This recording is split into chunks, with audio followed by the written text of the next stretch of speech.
City Chiefs are going to the Super Bowl. You only win a Super Bowl 2 times every 5 years, right?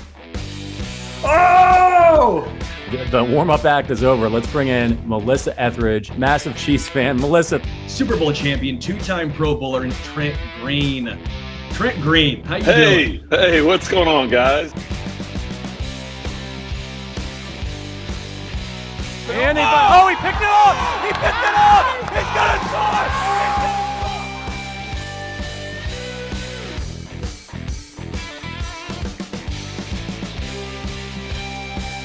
And we'll see you next week, but until then, as always, go Chiefs.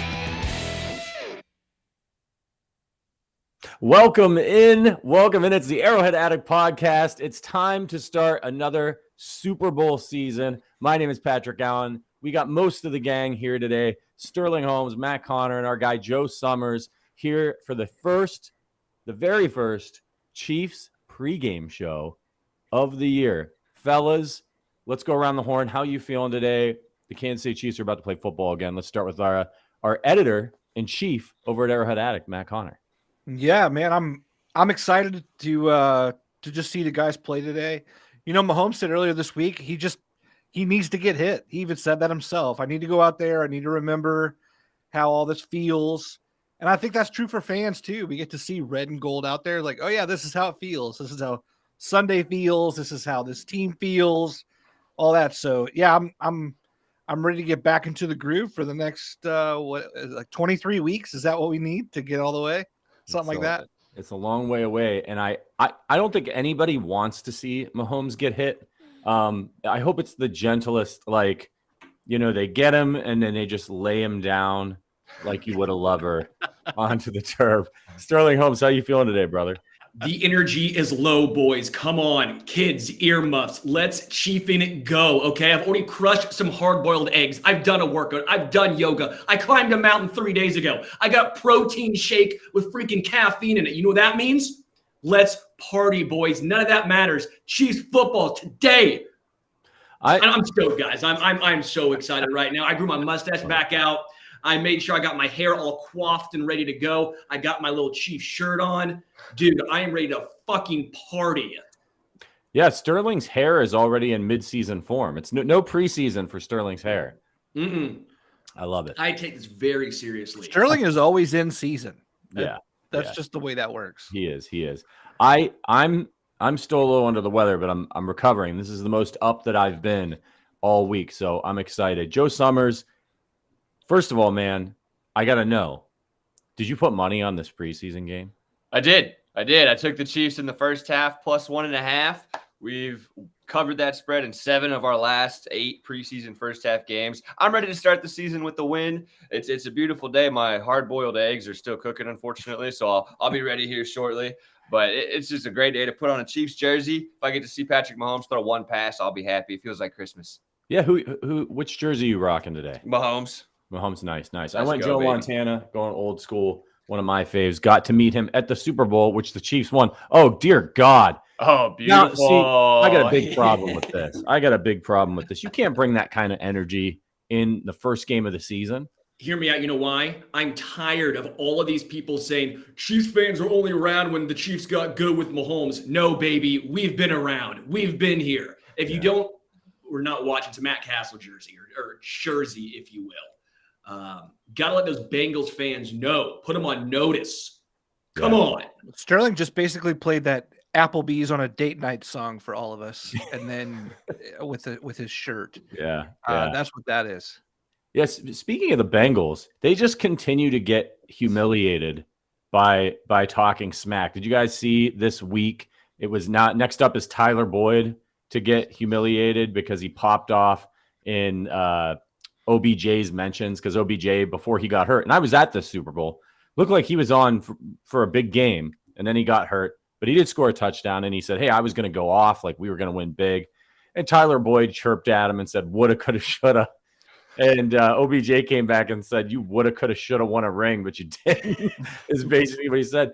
And I just feel like as we're heading into the season, the Bengals and the Eagles just can't shut up. And neither one of these teams have won a Super Bowl. The Bengals have never won a Super Bowl. Do you guys think this is going to continue, or is it finally going to end? And then we're going to go into the season and let their play do the talking. Hey, can I throw an alternate take here? Remember when the Chiefs got an offsides call close to getting there? There's something about oh my gosh, I can't believe we almost got there except for this little thing.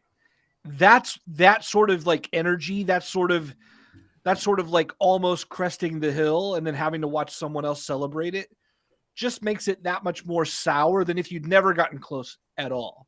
Yeah. And that has you analyzing like, oh, if this one little thing only happened. So, of course, that has people going, oh, they got lucky here. Oh, we should have had them there. Like, I think we had that same energy in 2018. And so, in a way, I'm looking at the Bengals, I'm looking at the Eagles and going, yeah, I'd probably be complaining left and right too. And I'd probably be overly romanticizing our potential if only this call hadn't been made, if only this ref hadn't thrown the flag, etc. So it doesn't make it right. It just means that like when you're that close, you become hyper annoying. That's sour grapes don't make the Eagles shouldn't complain because Nick Foles outplayed Tom Brady in a Super Bowl. Come on, that right there should be enough to say they got lucky. Patriots fans are sitting here saying Tom Brady got outplayed by Nick Foles. Okay, that doesn't happen very often. Yeah. But I want to go around the horn really quickly, fellas. I want to talk about a guy that you're excited for. Because I am so excited about Wanya Morris. Someone talked me off of a ledge. Wanya Morris, I think him and his potential at left tackle, the fact that he can be a swing tackle, the fact that he was a 5-star left tackle coming out of high school, going to Tennessee, all freshman SEC as a left tackle. I am very, very hyped on Wanya Morris and what his future might hold. It starts today. Talk me off a ledge. Am I getting too hyped about Wanya Morris? No, I don't think you are. And you should be hyped, especially right now in the preseason, because if all goes as planned, this is going to be the only time that you see him.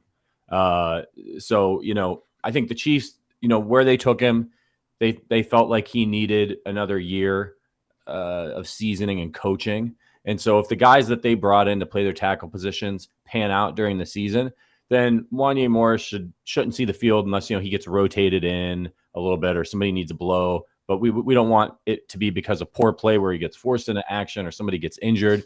So I would say, and I mentioned this on the Thursday show, try to avoid watching the ball in certain situations, especially when, if they're in there and it's Shane Buechele or something. Like, try to keep your eye on Wanya Morris when he's in there and watch how he does. Of course, you can always rewatch the games, but no, man, this was if this pays off for the Chiefs, taking him around and he becomes the starting left tackle, that's, again, another Brett Veach grand slam. So you should be hyped.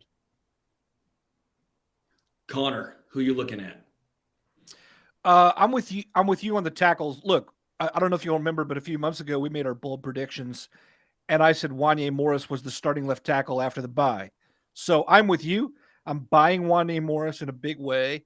I think there's something there about going young and staying young, alongside Tooney, who can help a guy like that come along pretty well in his freshman season. That said, I'm all over these tackles. Look, this team won a Super Bowl, then looked at the roster and said, take a hike, bookends, both of them. And then spent big money on tackle and then brought in Donovan Smith and then drafted. Like, the major investments here were at bookends, even after protecting Mahomes enough to win a Super Bowl. So if Brett Veach says what my team needs is better protection outside, and I'm going to make that happen, I want to see what his vision was, even if that only gets me like 1 or 2 drives today to see it. Joe? So I'm with you on watching the tackles, but I'm a fantasy football player. I'm a bettor. I want to see these skill position players. I want to see Justin Ross make a play. I want to see how Deneric Prince looks out there. I want to see how our wide receiver rotation shakes out. If Clyde Edwards-Helaire gets in there, at what part of the game, try to evaluate what these skill position players are going to do heading into the season. And frankly, if Justin Ross makes a big play, Chiefs Twitter might explode. The entire thing might melt down. So I'm fingers crossed. I want to see something from him today. Yeah, I'm pretty sure if Justin Ross has like a big catch and a touchdown today, they'll just put him right in the Ring of Honor. Mm-hmm. The fans will march down to Arrowhead Stadium and demand that he be placed in the Ring of Honor immediately. I mean, this is what's great about this time of year. You get these like killjoys on Twitter and elsewhere who are like, oh, it's the preseason, it's boring. The real ones know. The real ones are here to see guys like Deneric Prince and Justin Ross and Rashee Rice. Like, we want to see these guys. And I was like this even when the Chiefs stunk, maybe even more so, because when they stunk, you were really looking for any sign that any competent football player was going to be out on the field for the Chiefs this season. How about Matt Bushman? Who's excited to see this guy come back in when he showed up near, not anywhere close to, but near the top of the tight end depth chart? He's like right in there. Jody Fortson's down here. I'm curious, like, is this the end of the Jody Fortson thing if Bushman stays healthy? Just based on the depth chart, I know it's unofficial, but that was a little surprising to me. I will say this is the second year in a row where Matt Bushman has had a lot of training camp, offseason, and going into preseason hype. I think a lot of people had him penciled in on the roster last year. I will say with Jody Fortson's continued injury issues, it sucks for Jody because when he's on the field, he is a great red zone threat. He is a little bit of a mismatch against opposing defenses, but he can't stay healthy. If you're able to, I don't know the rules and regulations. Can you practice squad Jody Fortson? With his injury concerns, would a team even take a chance on snagging him up? If that's the case, then you might be looking at a Matt Bushman making this roster. Yeah. And what do you think, Matt Connor? Blake Bell? Yeah. He's been around forever. Like, Bell's been around. Fortson's been around. I think we often just overlook tight end thinking, oh, yeah, it's the same 3 or 4 guys. Bell is healthy this year. That's a difference. They've trotted him out there to the media. Usually they do that with guys who are going to be around. They're not trotting out like Reese Taylor to talk to the media. So, I trust that Blake Bell's around. I trust that Noah Gray is going to have a really big part of the offense this year, at least proportionally to where he had last year. Kelsey is, of course, Kelsey. Remember Bushman? Bushman was an old tight end out of BYU because they all go on missions for 10 years around the world and return when they're 35. And so when he came out in the draft, he's an older prospect, handsy prospect, kind of one-dimensional that way like Gray was. And then the Raiders took him on a flyer. And in that 1 year, he went from undrafted free agent to active the last few weeks of the year behind Darren Waller when he was dealing with some injuries. So he was a guy who's already proven he can climb the depth chart. Then the Chiefs signed him on a futures contract a couple years ago, and then now we're looking at him here. So it wouldn't surprise me at all. He's already impressed a couple teams, coaches enough to climb depth charts. If Fortson is looking like the Kadarius Toney of the tight end room, where you just cannot rely on him to be available, sure, why wouldn't he be tight end 4? I will also say Jody Fortson is not expected to play in today's game with a shoulder injury. So the injuries, again, just continuously piling up for Jody Fortson.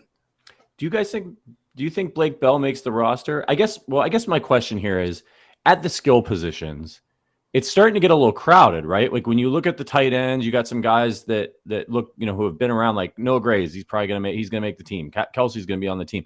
Do they go with 4 tight ends? When we're looking at the receivers, because of the emergence of Justin Ross and the additions of a veteran like Richie James, who's going to be the best man at Sterling's wedding, and Watson. When you start counting up like all those receivers, you're like, are they going to keep 7 receivers? I know they don't have a fullback anymore, but and then Deneric Prince, right? Like he's another one. He's helping out on special teams. Are they going to keep all of these running? Like someone's going to be the odd man out here.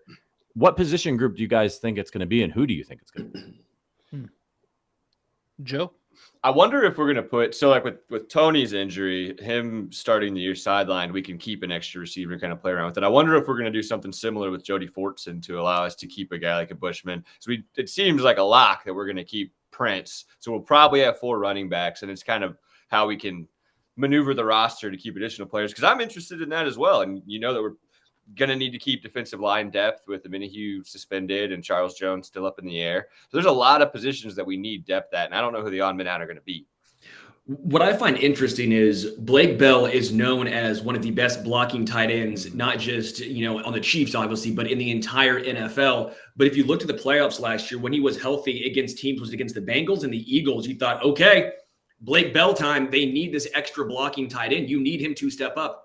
Well, he was a healthy scratch. So that to me was shocking because I have been saying for a while now, yeah, Blake Bell doesn't bring a ton offensively, but he brings something different to the tight end position. That right there, his elite blocking makes him, in my opinion, it should be locked for the roster. But at the same time, if the Chiefs don't value that, if they didn't use him in those 2 games where he thought he would have the best value, well, maybe his spot's not as secure as we might think. He's 30, right? He's 30 now. Yeah. You can't go without a fullback for the first time in a decade and not also keep the bulldozer. I mean, like you can't lower your blocking prowess that much, I don't think. So to me, if you're saying we're not going with any sort of replacement for Burton, then at least you're keeping your best blocking tight end in some way on the roster. I will say they've been saying they want to use Noah Gray in that role. Noah Gray's been getting a lot of run, but I'm with you. It makes more sense, again, in our eyes for Blake Bell. But again, I was shocked he didn't play in the Eagles game. Yeah. I mean, that to me was a absolute shocker. And if that's the case, maybe we have a little different value and it's tough to go against the Super Bowl winning coaching staff of the Kansas City Chiefs. Yeah, it's going to be hard to tell, right? Like we don't really know. We know what Blake Bell can do, but we don't know as much about some of these other guys because of Blake Bell. Like, how is Bushman going to be as a blocker? Maybe they're seeing him in practice and they're like, yeah, man, like this guy can catch the ball a little bit. And we think he's on par with 30-year-old Blake Bell. So we're going to make that move. And that's what this time of year is all about. The coaching staff wants to see these guys get into a little bit of a high pressure situation where tackling is really going on and make their evaluations for those last few positions on the depth chart. So these games are big for guys like Deneric Prince, for Matt Bushman. It really is. And we've seen in the past that this coaching staff is not afraid to take guys. We saw it with Doris Fountain. We saw it with Jody Fortson that they think are showing out and try to keep them around to see if they continue to develop. It's a really exciting time. What about on the defensive side of the ball? Who are you guys looking forward to seeing running around out there? For me, obviously, I want to see FAU out there and getting his hand in the dirt. Hey, I'll go. I'll just say that I want to look at the defensive interior without Chris Jones in there, even from a starting spot, and look and see, is this group really as miserable without Jones as I think they are? I mean, if they could show any spark of life at any level, even when it's second teamers, third teamers in there, I'd love to see it, because at this point, tossing out Daniel Wise, Chris Williams, Phil Hoskins, like if I have to build build some kind of bonfire and like tribute to Keandre Coburn before he's played a single game as a 6th round pick, like, oh yeah, at least we got this guy. I mean, it's just so overblown for him because there's literally nothing else there. I'm thankful for Derek Nottie that he has saved every dog in Kansas City. Love it. But on the field, I hate this group. Hate it. And so, so as a fan, I'm just hoping to see signs of life. I'm with you there on the defensive interior as well. The main position group I'll be looking at is a group that could possibly make the interior defensive line's job easier, and it's the secondary. We know L'Jarius Sneed's out. His injury might cause him to miss a little bit of time to start the year as well. So I want to see if Trent McDuffie can take that leap forward this year. He showed flashes of becoming one of the better corners in the league last year. I want to see more of that. I want to see the rookies from last year continue to develop like a Jalen Watson. Justin Reed has said that he's much more comfortable with the playbook and with the scheme. If he takes a leap forward, that makes things better as well. Brian Cook stepping into a starting role. There's a lot to be excited about with the secondary, so that's what my eyes will be on. First, shout out to D-Train, LFG Chiefs, repeat baby. Thank you for the super chat. Thank you to everyone who's in here vibing and having fun with us before a preseason game. Again, This isn't regular season. We'll be with you the entire season long, into the playoffs, into the Super Bowl, at least hopefully into the Super Bowl. But thank you guys for being here for the first preseason game. That does mean a lot. It feels so good to be back. I think you're right, Matt Connor, in the words of the Plain White Tees. Hate is a strong word, but I really don't like you. That is how I feel about the defensive line right now without Chris Jones. But again, that's the obvious answer. FAU, Karlaftis, what are they going to do? We're going to see Malik Herring sighting. I'm going to go a little different here. Nick Jones, the 7th round cornerback, Reese Taylor, the undrafted corner from Purdue, whose relative athletic score is just absurd. I mean, he is one of the most athletic corners to ever come out of college. I want to see what he could do in a Steve Spagnuolo system. You can't teach that athleticism. So Reese Taylor, undrafted guy. And then also from K-State, I know I'm going to butcher his name. I apologize to all you Wildcats out there. Aki Boydo, cornerback, undrafted guy. I've seen his name thrown around a few times as well. That could be a little interesting. Yeah, for me, like I said, FAU, I want to see, or I'm hoping to see a little bit of what we saw from George Karlaftis last preseason, where it was just kind of like every preseason game he made a play or two, and you were like, okay, all right, that's why they drafted him.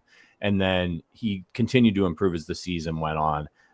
If we see some of those flashes from him against this sort of level of competition, even though it is preseason and some of these guys are going to be working at UPS here in a few weeks, like, there's a reason why these guys are playing in this game, and it's because they were handpicked among all those college players that were eligible. So it's still really elevated competition, more than you would see in college, and that's an exciting thing to see. And then going back to the offense, though, the receiving group, like Joe was saying, man, like I want to see Rashee Rice running around out there. I want to get my eyes on Justin Ross. This is an exciting time, sort of like it was last year. We didn't really know how it was going to play out. All right, question for you. Are you more excited to see the young players on the field or more terrified of somebody important getting injured? Which one are you more? You're an asshole. Why? Saying, man. Why even say that, Patrick? No, this dude. Is a worry. This is a worry. I'm going to light my Mahomes candle, but no. I have a Mahomes candle right here. You don't even say that, Patrick. Patrick, what's happening here? I can't envision a world in which one of our top guys goes down. So I'm going to say excited about the young players. I don't want to bring bad juju into the world. I'm a worrier. What can I say? We got rid of all juju in the offseason. Get out of here. The good juju and the bad juju. We got rid of all of it. Look, the Chiefs have said that, the starters and Mahomes will play a quarter. It'll most certainly be less than that, unless things kind of go poorly for whatever reason and they only get 3 snaps on the first drive. But if they come out like they did last year on offense, go down the field, I think you'll see most of the big time guys out of there. But like, I don't even want to see them put Kelsey out there, but they will. They almost certainly will. Is Derek Carr playing?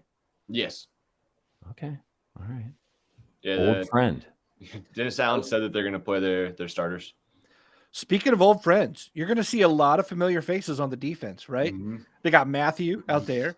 They have Lonnie Johnson, who was a Chief for like a month and a half or something. Yeah. Passanio is a part of that defensive rotation. Tano. So that'll be good to see. Saunders, and then of course they signed Colin Saunders to a 3-year deal. So, he's gonna.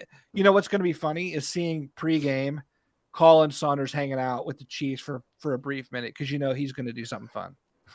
Yeah, I think he got like $14 million over 3 years or 4 years. He got 5. Yeah, he averaged 5. I think it's 5 a year. He got 315, something like that. I really like Colin Saunders, and I know he had injuries early on with his time with the Chiefs. Like, do you guys think they should have re-signed him? For that price. Now that our defensive line is bleeding, kind of feels more like we should have. I don't get it. Like, it seemed like not that bad of a deal. He brought it last year. His athleticism is just crazy. Did you ever see that clip of him doing backflips? Oh yeah. Like, that he's an athletic freak, and it flashed all the time. Mm-hmm. I don't like the move to let him go. I think that's one of those ones, like one of those sneaky, like how they hung on to Dan Sorensen, and like, no, I'm not talking about when he fell off the cliff, but like he was one of those guys that hung around, and you were like glue guy, and you were like, Dan Sorensen. And then he goes and he makes huge plays for them, heady plays, and they win a Super Bowl. I felt like Colin Saunders, if he was healthy, could have been one of those guys for the Chiefs and would have been worth and depth and all of that. What I will say is I had the same feelings with Tano Passanio. Tano Passanio was off to a pretty good start with the Saints when he first signed there. Then what happened? He got injured again.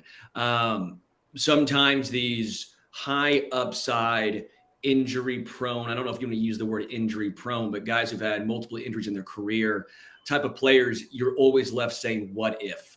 And sometimes you're happy for him if he pops off with the Saints, but I don't know that's a bet that the Chiefs wanted to continuously make. I don't know if they're saying, hey, we're trying to sign Chris Jones. We're trying to extend him. We'd rather have our money allocated to him instead of trying to hopefully keep this guy healthy. Hopefully this guy grows and continuously has the top end ability we've seen in spurts, but with no consistency.